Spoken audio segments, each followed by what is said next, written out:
Hi everyone, welcome to study कर। उम्मीद करता हूं आप सभी लोग स्वस्थ होंगे, सीखने में व्यस्त होंगे। Last video UP police constable का उड़ान बैच का इंट्रोडक्शन वीडियो था। मैंने काफी कुछ आपको उसमें डिस्कस किया था। अब डे 1 के साथ मैं मैथ सेक्शन के साथ आज हाजिर हूं आप सभी के सामने। चलिए, तो आज मैथ्स में हम क्या पढ़ेंगे उसके बारे में हम वीडियो को आगे बढ़ाते हुए और भी इंटरेस्टिंग बनाएंगे। ये वीडियो आपको बेहद पसंद आएगा। चलिए देखो, तो आज डे 1 की क्लास है आपकी, डे 1। ठीक है, या आप ये भी कह सकते हैं कि क्लास फर्स्ट है। ठीक है, मैथ सेक्शन की। तो फर्स्ट क्लास में हम क्या पढ़ेंगे? Number system. नंबर सिस्टम यानी कि संख्या पद्धति। देखिए, नंबर सिस्टम यानी कि नंबर्स का एक सिस्टम होता है। नंबर्स को कैसे कैटेगराइज किया हुआ है, किस श्रेणी में रखा हुआ है, इस तरीके से। ठीक है, तो हम जानेंगे संख्या पद्धति में किस तरीके से नंबर लिखे हुए हैं या क्वेश्चंस कैसे फ्रेम किए जाते हैं। चलिए देखिए, अगर हम नंबर सिस्टम की बात करें तो नंबर दो तरीके के होते हैं। ठीक है, देखिए, एक होते हैं आपके काल्पनिक संख्या या काल्पनिक नंबर, और एक होते हैं आपके रियल नंबर यानी कि वास्तविक संख्या। ठीक, काल्पनिक संख्याओं अगर हम बात करें a प्लस आई बी। देखिए, आप सभी 9th 10th 11th 12th का क्या है, सीपीएसई हो या यूपी बोर्ड, एक चैप्टर होता है ट्रिग्नोमेट्री से काफी कुछ रिलेट करता है उसमें। ठीक है, सम्मिश्र संख्या है, complex number a plus i b की फॉर्म होती है। अगर देखिए, अंडर रूट के अंदर माइनस की वैल्यू है इस तरीके से, या a प्लस आई बी की फॉर्म है, या इस तरीके से ये जो नंबर लिखे होते हैं ये नंबर काल्पनिक संख्या है। ठीक है, इमेजिनरी नंबर्स। ठीक है, तो ये कंपटीशन में आपको नहीं पढ़ने के लिए मिलता। इस पे क्वेश्चन यहां फ्रेम किए जाते हैं बस 3 प्लस रूट 2 इस तरीके से, बाकी कुछ नहीं मिलता। मेन जो मतलब है नंबर सिस्टम का, वैसे भी हम अर्थमेटिक पढ़ रहे हैं, एडवांस नहीं पढ़ रहे। ये एडवांस में पूछा जाता है या कभी कभी कैलकुलेटिव जो क्वेश्चन होते हैं उनमें पूछ लेता है। ठीक है, जब क्वेश्चन आएगा तब मैं आपको अलग से वहां समझाऊंगा। अभी बात करते हैं नंबर सिस्टम में वास्तविक संख्याओं की बात। तो वास्तविक संख्या की अगर हम बात करें तो देखिए, वास्तविक संख्या को फर्दर हम दो जगह डिवाइड करते हैं। एक होता है आपका परिमेय संख्या, परिमेय संख्या, और एक होता है आपका अपरिमेय संख्या। दोनों की जो फॉर्म होती है वो p अपॉन क्यू और p अपॉन क्यू, लेकिन q does not equal to zero. q कभी भी जीरो नहीं होता। अगर जीरो हो गया, मान लीजिए हम कोई फ्रैक्शन ले लेते हैं 2 अपॉन जीरो। देखिए, जब भी हम किसी संख्या को जीरो से डिवाइड करते तो वो इनफाइनाइट आता है। इनफाइनाइट मतलब अनंत, कैन नॉट डिफाइन, अपरिभाषित। जब हम उसे परिभाषित ही नहीं कर सकते, अपरिभाषित है, तो कैसे बताएंगे कि वो संख्या क्या है, प्लस है, माइनस है, क्या है? तो इस बारे में हम बात ही नहीं करेंगे। q does not equal to zero. ठीक है, आपको ये याद रखना।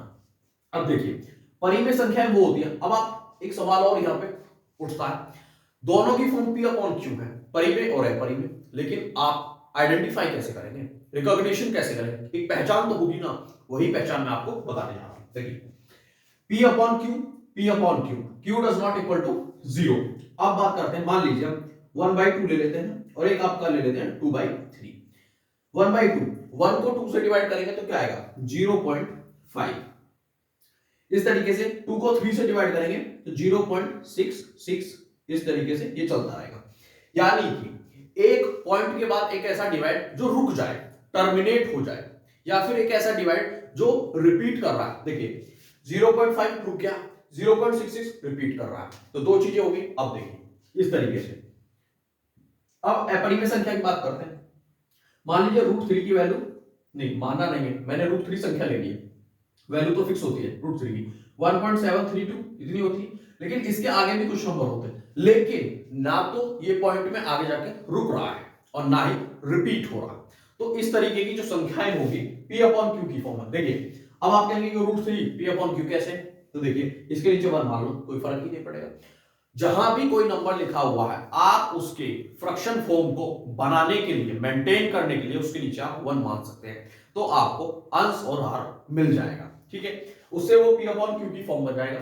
फर्दर आप देखेंगे कि वो संख्या परिमेय है या अपरिमेय। देखिए, अगर डिवाइड करने पे वो डिवाइड पॉइंट के बाद रुक रहा है या रिपीट हो रहा है तो वो परिमेय संख्या होगी।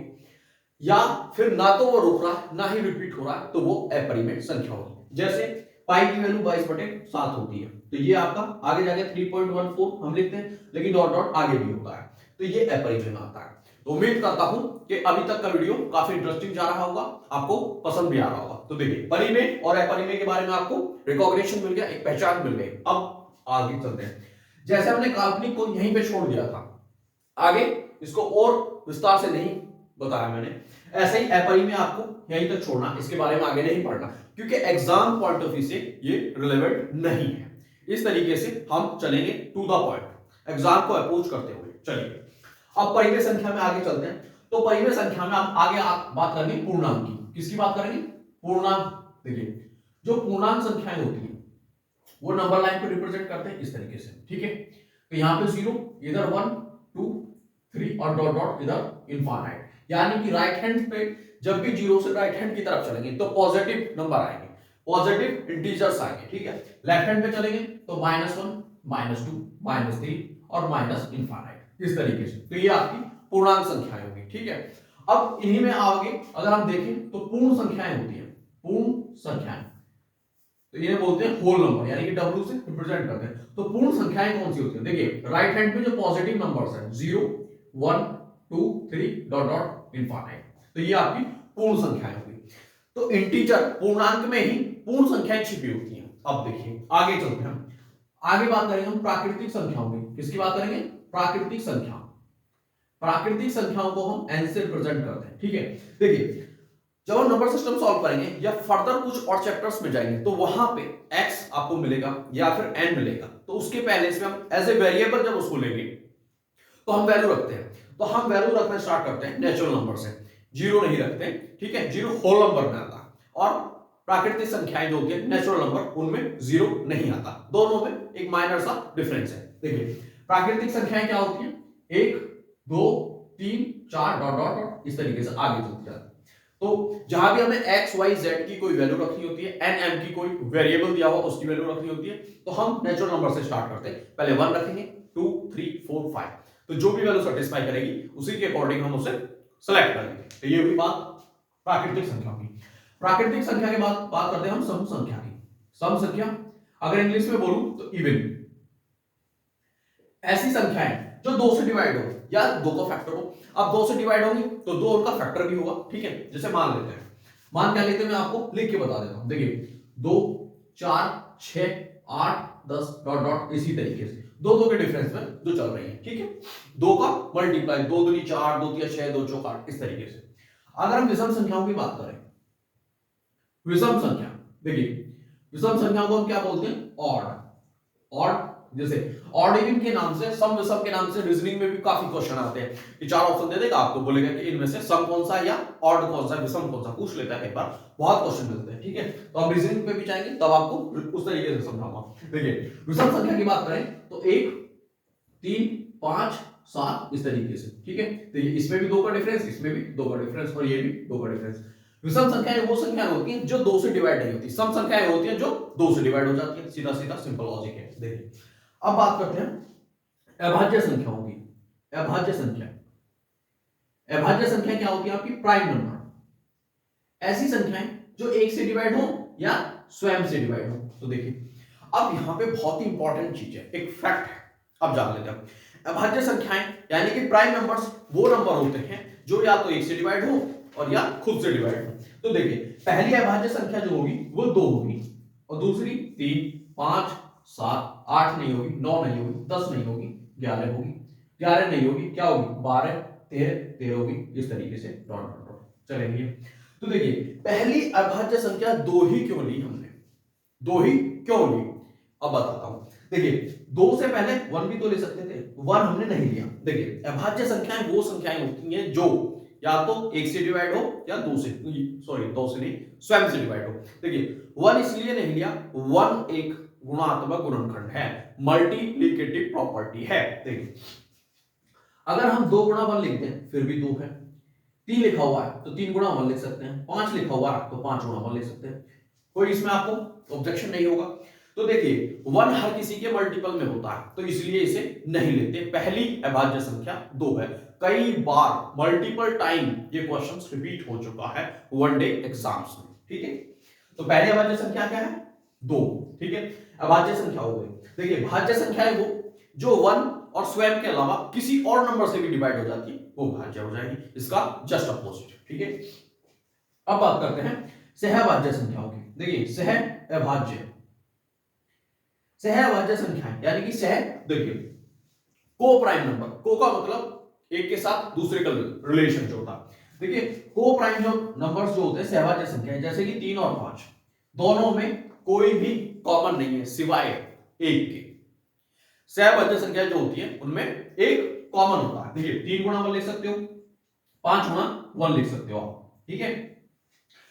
तो दोनों में क्या है, एक कॉमन है। अब यहां से दो क्वेश्चन बनते हैं आपको। देखिए आपको कह देगा कि किन्हीं दो अभाज्य संख्याएं दी हुई है, या फिर उनको सहअभाज्य करके बोल देगा, आपसे पूछेगा उनका लैश और मैश है।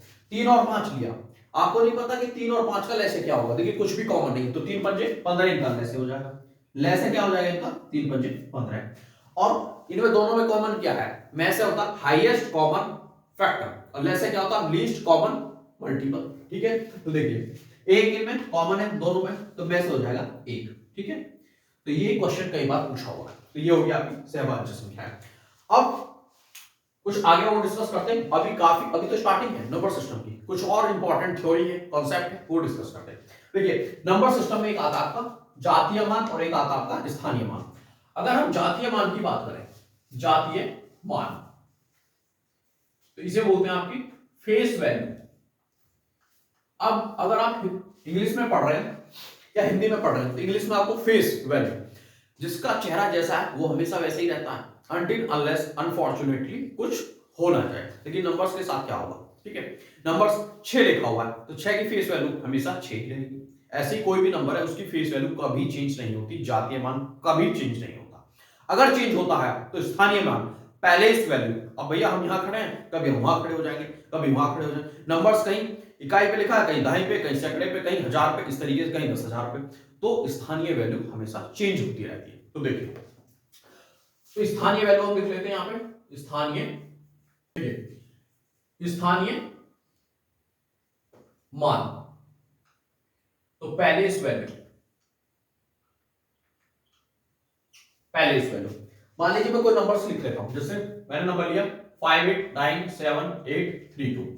अब 9 की पहले इस वैल्यू और फेस वैल्यू बतानी है, जातीय मान और स्थानीय मान आपको बताना है। देखिए फेस वैल्यू f यानी कि जातीय मान हमेशा 9 ही रहेगा, पहले इस वैल्यू चेंज होती है। तो देखिए यहां के लिए इस संख्या में 9 की पहले इस वैल्यू क्या होगी, यानी कि स्थानीय मान क्या होगा, इकाई, दहाई, सैकड़ा और हजार। तो 9 किसके स्थान पे, हजार के स्थान पे। हजार में कितनी जीरो होती है, लास्ट में 3 जीरो, यानी कि 3 डिजिट। तो देखिए हम 9 लिखेंगे और उसके पहले इसमें आगे क्या है, 3 डिजिट है, यानी 3 जीरो, तो 3 जीरो लगा देंगे। तो ये आपकी फेस वैल्यू और पहले इस वैल्यू निकल के आ गई, ठीक है।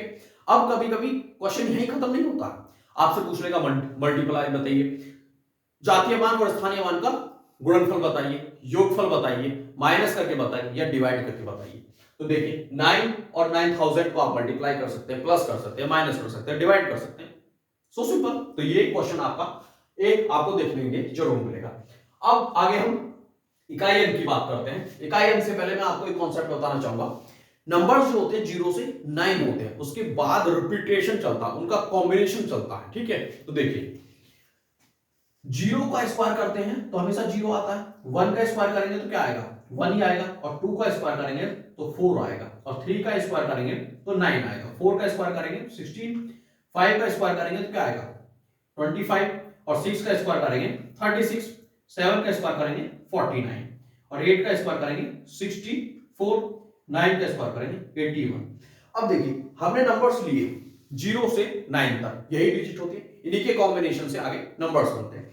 ये स्क्वायर होने पे आपको दिख रहा होगा 0, 1, 4, 9, 16, 25, 36, 49, 64, 81। इन नंबर्स को देखने से आपको कहीं ऐसा लग रहा है कि इसका इकाई का अंक 2, 3, 7, 8 कहीं भी मिला है, नहीं मिला, यानी कि यहां से कॉन्सेप्ट बनता। बहुत ही इंपॉर्टेंट क्वेश्चन है। देखिए किसी भी नंबर का आप स्क्वायर करिए तो उसका इकाई का अंक कभी भी 2, 3, 7, 8 नहीं होता है। अब क्वेश्चन कैसे बनता है, आपसे क्वेश्चन पूछेगा कि निम्न में से जो संख्याएं दी हुई है कौन सा कभी भी किसी का वर्ग नहीं हो सकता।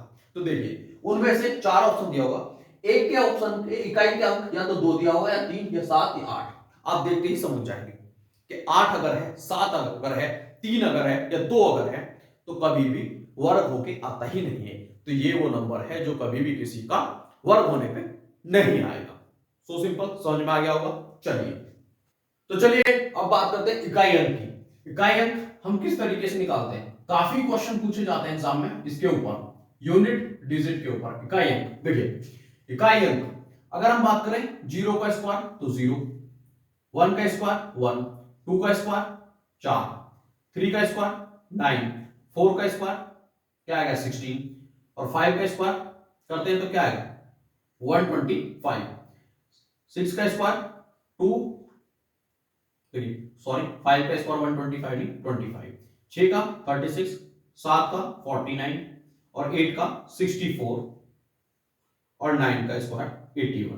तो देखिए अगर आपसे इकाई का अंक पूछा हुआ है तो मान लीजिए नंबर्स लिखे हुए 35, 40, 48 इस तरीके से कितने भी नंबर लिखे हुए हैं, आपसे पूछ ले इकाई का अंक। देखिए आप इसकी इसमें गुणा करेंगे फिर इसमें करेंगे तो ये हो जाएगा 0। अगर नंबर्स लिखे हुए हैं 2, 3, 4 कुछ भी तरीके के नंबर लिखे हुए उनमें किसी का इकाई अंक 0 है तो मल्टीप्लाई करते वक्त आप देख के पहले ही बता देंगे कि इसका इकाई अंक 0 होगा। तो एक तो हुई ये बात। अब दूसरी बात करते हैं, 0 का स्क्वायर करते हैं वैसे हमेशा 0 रहेगा, ऐसे ही 1 और 1 का स्क्वायर करेंगे क्या 1 ही रहेगा। इस तरीके से आगे 0, 1, 5 और 6 ये वो नंबर है जिनका स्क्वायर करने में हमेशा वही नंबर आता है। 5 आप स्क्वायर करें या 5 की 5 बार मल्टीप्लाई करें वही रहेगा। 6 का भी ऐसा ही है, 0 का भी ऐसा ही है, 1 का भी ऐसा ही है। तो ये कभी चेंज नहीं होते। अब यहीं पे मैं आपको क्वेश्चन का डेमो देता हूं। देखिए कोई नंबर लिखा हुआ इस तरीके से और इसकी पावर दे दी आपको 102। अब पूछ ले इकाई का अंक क्या होगा। तो देखिए 7561 दिया हुआ, पावर दी हुई है 102, इसका इकाई अंक आप कैसे फाइंड करेंगे। देखिए इकाई अंक क्या है, एक पावर कितनी है 102, मैंने बताया था 0, 1, 5, 6 ये एक ऐसे नंबर है जिनकी आप कितनी ही बार मल्टीप्लाई करो वही रहेगा एज इट इज सेम, तो इकाई अंक नहीं चेंज होगा। तो इकाई अंक क्या आ जाएगा आपका 1। यही सेम रूल 0, 5 और 6 के लिए है। तो ये तो हुई 0 की बात, 1 की बात और 5 की बात और 6 की बात। अब बात करते हैं 4 नंबर की। यदि 4 की पावर 2 है तो 16 आता है, यदि 4 की पावर 3 है तो 64 आता है। 4 में सम या विषम का कॉम्बिनेशन चलता है। देखिए जब भी हम 4 की पावर सम करेंगे तो उसका इकाई अंक क्या आएगा 6 आएगा, और 4 की पावर विषम करेंगे तो क्या आएगा 4 ही आएगा। 4 चौक 16 चौका 64, 4 चौक 16। तो देखिए अब 4 की पावर मैं कर लेता हूं 103। अब आप बताइए इसका इकाई अंक क्या होगा। तो देखिए पावर कैसी है सम तो 6 और विषम तो 4, तो इसका 4 ही आएगा क्योंकि पावर है आपकी विषम। सेम कॉम्बिनेशन 9 के लिए है। यदि हम 9 का स्क्वायर कर रहे हैं तो ये 81 आएगा, और यदि 9 की क्यूब है तो ये कितना आ रहा है 729।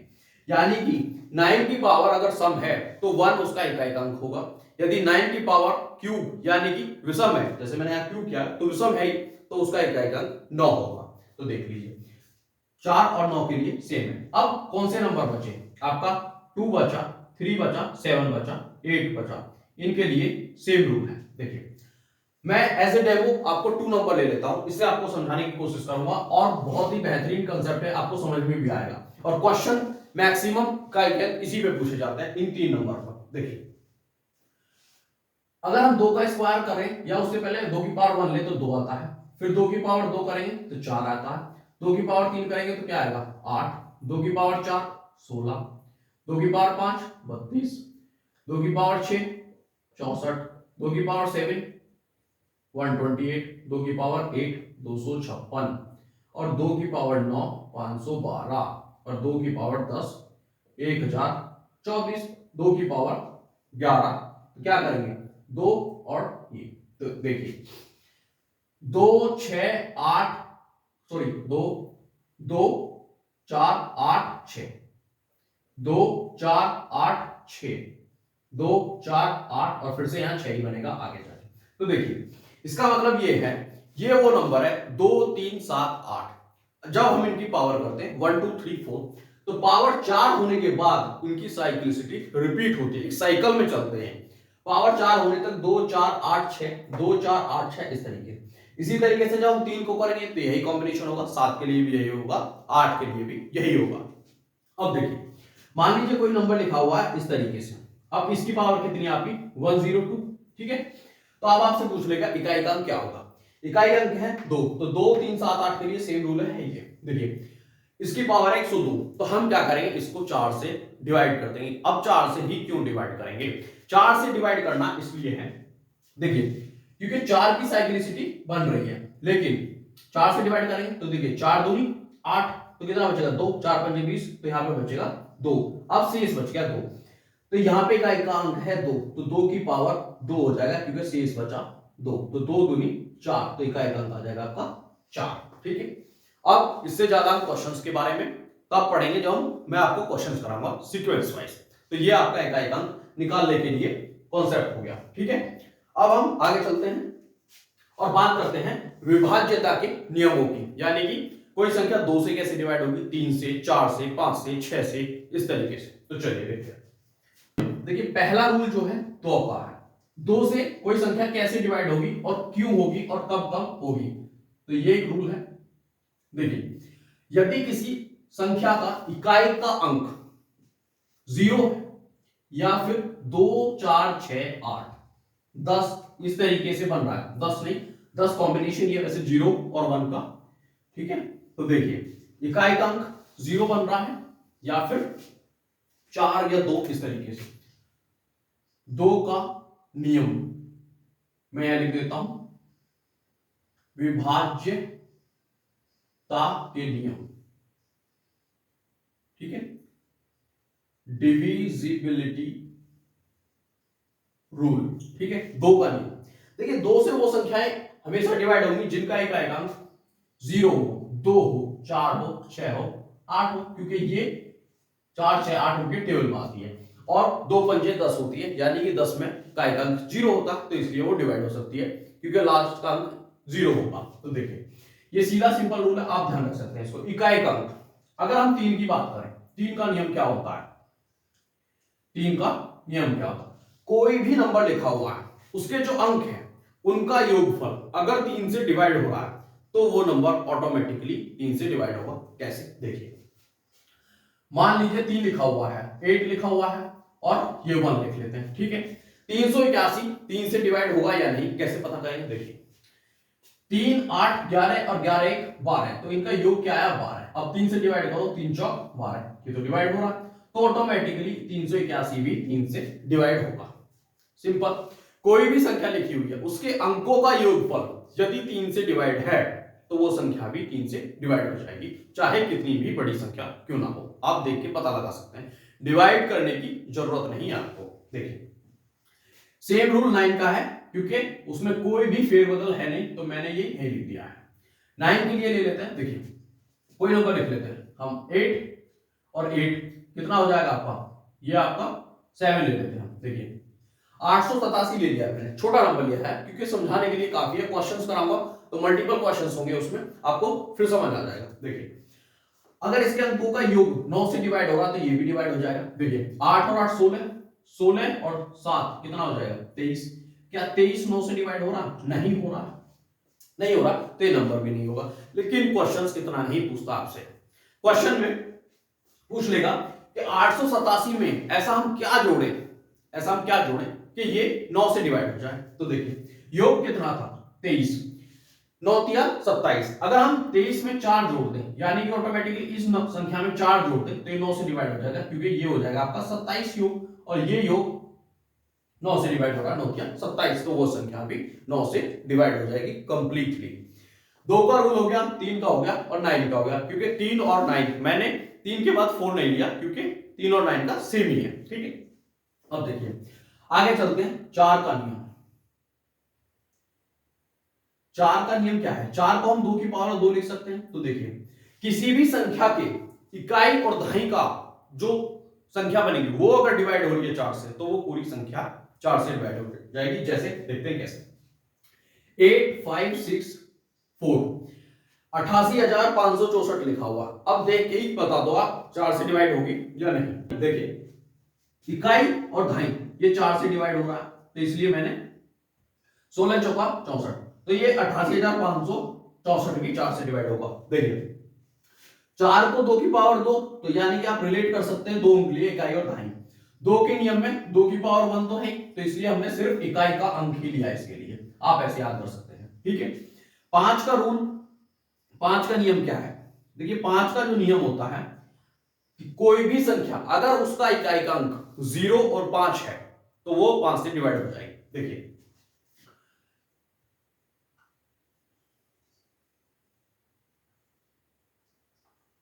ये दो संख्या लिखी हुई है 83,450, 84,965, दोनों में इकाई का अंक 0 है और एक तरफ 5 है, तो ये डेफिनेटली 5 से डिवाइड हो जाएगी। तो 5 का रूल ये है। अगर हम 6 की बात करें, 6 का नियम क्या है? देखिए 6 का कोई नियम नहीं होता, क्योंकि 6 2 और 3 का कॉम्बिनेशन होता है, मल्टीप्लाई करने पे आता है 2 3 जा 6, तो 2 का ऑलरेडी रूल है हमारे पास और 3 का भी ऑलरेडी मैंने आपको बता दिया, तो 6 का रूल नहीं होता। 7 का स्पेसिफिक रूल है, काफी बार एग्जाम में पूछे जाने के चांसेस होते हैं, लेकिन पूछा नहीं गया, इतना रैंडमली पूछा जाता है, कभी पूछ लिया। मैं एक्सरसाइज में जो क्वेश्चंस लूंगा आपके लिए, तो एक दो क्वेश्चन पिक कर लूंगा, वहां पे आपको रूल बताया जाएगा, ठीक है। अब बात करते हैं 8 की। देखिए 8 2 की क्यूब होता है, तो 8 का रूल क्या है? कोई नंबर ले लेते हैं 93, ये ले लिया मैंने आपसे, 93,864, ठीक है। यदि लास्ट की 3 डिजिट इकाई दहाई सैकड़ा ये 8 से डिवाइड है, तो वो पूरी संख्या 8 से डिवाइड होगी। देखिए लास्ट की 3 डिजिट क्या बन रही है? 864, अगर 8 से डिवाइड करेंगे तो हो जाएगा 8 एकम 8, ना जाने की 0, 8 8 64, तो पूरी संख्या 8 से डिवाइड है। क्यों लिए 3 डिजिट? क्योंकि 8 2 की पावर 3 है, जब 2 की पावर 1 था तो इकाई अंक लिया, 4 में 2 की पावर 2 है तो इकाई दहाई लिया, 8 में 2 की पावर 3 है तो इकाई दहाई सैकड़ा लिया। ये 8 का रूल है। 9 का ऑलरेडी मैं बता चुका हूं। अब 10 का कोई रूल नहीं होता, क्योंकि 2 और 5 का कॉम्बिनेशन होता है। एक रूल बचा हुआ 11 का, वो बहुत ही इंपॉर्टेंट है, 11 का विभाज्यता का नियम। देखिए 11 का नियम देखते हैं। 11 का नियम, मान लीजिए कोई संख्या लिखी हुई है, मैं संख्या लिख लेता हूं 7385687। देखिए तो हम स्टार्ट करेंगे शुरू से, या आप पीछे से भी कर सकते हैं, कोई दिक्कत नहीं है, कोई इश्यू नहीं होगा इसमें। देखिए 7 से हम 8 पे जाएंगे, एक एक छोड़कर 8 से हम 6 पे जाएंगे, और 3 से हम 5 पे जाएंगे, और 5 से 7 पे जाएंगे। जब हम 7 से 8 पे गए तो जोड़ दिया, 6 पे गए तो जोड़ दिया, ब्रैकेट माइनस, 3 से 5 पे गए और फिर 7 पे गए तो जोड़ दिया। देखिए 8 7 15 8 6 21, 5 3 8, 8 और 7 15, घटाने पे यहाँ 6 आया, ठीक है। इस तरीके से जब भी हम घटाएंगे, या तो 0 बनना चाहिए, या कोई भी ऐसी संख्या बने जो 11 से डिवाइड होती है, तो वो संख्या भी ऑटोमेटिकली 11 से विभाजित हो जाएगी। देखिए यहाँ पे तो 6 बना हुआ, तो ये जो हमने नंबर्स लिखा हुआ है, क्या लिखा है? 7,38,563, 6 बचा हुआ है। इस तरीके से माइनस करने पे इसे बोलते हैं सम सम का रूल। एक संख्या छोड़ी फिर एक ले ली, एक छोड़ी फिर एक ले ली, इसे विभाज्यता का नियम 11 का स्पेशली है इस तरीके से। तो माइनस करने पे या तो 0 बचे, या कोई भी ऐसी संख्या आ जाए जो 11 से विभाजित होती है। अब 11 से तो वही संख्याएं विभाजित होंगी जो 11 के टेबल में आती है। 11 कम 11, 11 दूनी 22, 33, 44, 55, 44 नहीं, सॉरी 45 नहीं, 44, 55, 66, 77, 88, 99। देखिए सॉरी, या तो 0 बनेगा या 11 बनेगा, 11 से ज्यादा बनता ही नहीं है, बहुत कम चांसेस है, हमेशा ज्यादातर 0 बनने की पॉसिबिलिटी रहती है। तो ये 11 का रूल इसलिए होगा। अगर अभी आपको कोई डाउट है तो मैं क्वेश्चंस लूंगा इसके ऊपर, काफी क्वेश्चन पूछे गए हैं प्रीवियस ईयर में, आपको किसी भी बुक में मिल जाएंगे, डिफरेंट सोर्सेज, अगर आप रिव्यू करेंगे तो आपको क्वेश्चन मिल जाएंगे। जब मैं लूंगा तो और ज्यादा क्लैरिटी आ जाएगी आपके कॉन्सेप्ट में। तो ये हो गया आपकी विभाज्यता के नियम इस तरीके से, ठीक है। अब मैं कुछ कैलकुलेशन के बेसिस पे फॉर्मूले लिखने वाला हूं, वो है तो अलजेब्रे के फॉर्मूले, लेकिन नंबर सिस्टम में काफी क्वेश्चन फ्रेम किए जाते हैं उसमें। तो देखिए अब हम बात करते हैं, आपको पता ही होगा फॉर्मूले ए और बी के फॉर्म में जो होते हैं। देखिए ए स्क्वायर माइनस बी स्क्वायर, इसका फॉर्मूला होता है ए माइनस बी, और होता है ए प्लस बी, ठीक है, ए प्लस बी के whole square, A square plus B square plus 2ab, ठीक है। तो ये फॉर्मूले अलजेब्रा के हैं, लेकिन आपको नंबर सिस्टम में क्वेश्चन मिलेंगे, आप वहां उन क्वेश्चंस में ये फॉर्मूले अप्लाई करेंगे ताकि कैलकुलेशन आपकी इजी हो जाए और स्मूथली आंसर आपको मिल जाए, ठीक है, बड़े आसानी से। तो बात करते हैं आगे, a माइनस बी का whole square, A square plus B square minus 2ab, ठीक है, a की क्यूब प्लस b की क्यूब, तो a plus B, A square plus B square minus ab, ठीक है। दूसरा a की क्यूब माइनस b की cube, a minus B, A square plus B square plus ab, ठीक है, ये फॉर्मूले होते हैं। दूसरा मैं यहां पे लिख देता हूं, ठीक है, देखिए a प्लस बी का होल क्यूब, अगर हम, एक होता है इंडिविजुअल क्यूब जो मैंने यहां लिखे हो, एक होता है होल क्यूब, तो देखिए a की क्यूब प्लस बी की क्यूब प्लस 3ab और बनेगा a प्लस बी। दूसरा बनता है a माइनस बी की क्यूब, a की क्यूब माइनस बी की क्यूब, अब यहां से माइनस 3ab और a माइनस बी, ठीक है। एक होता है पर a प्लस बी प्लस सी का होल स्क्वायर, ठीक है, तो ये बनेगा आपका a square plus B square plus c square और प्लस 2ab और प्लस 2bc और प्लस 2ca, ठीक है। तो मुझे लगता है कि मैंने काफी अच्छे से आपको एक्सप्लेन किया है, उम्मीद करता हूं कि ये वीडियो सेशन आपको पसंद आया होगा। अभी नंबर सिस्टम के इस वीडियो के अलावा काफी कॉन्सेप्ट बचे हैं, हम वो नेक्स्ट डे की वीडियो में लेके आएंगे। वीडियो पसंद आया तो लाइक करें, शेयर करें, कमेंट करें और चैनल को सब्सक्राइब करें। थैंक यू फॉर वॉचिंग, मिलते हैं डे 2 की क्लासेस में।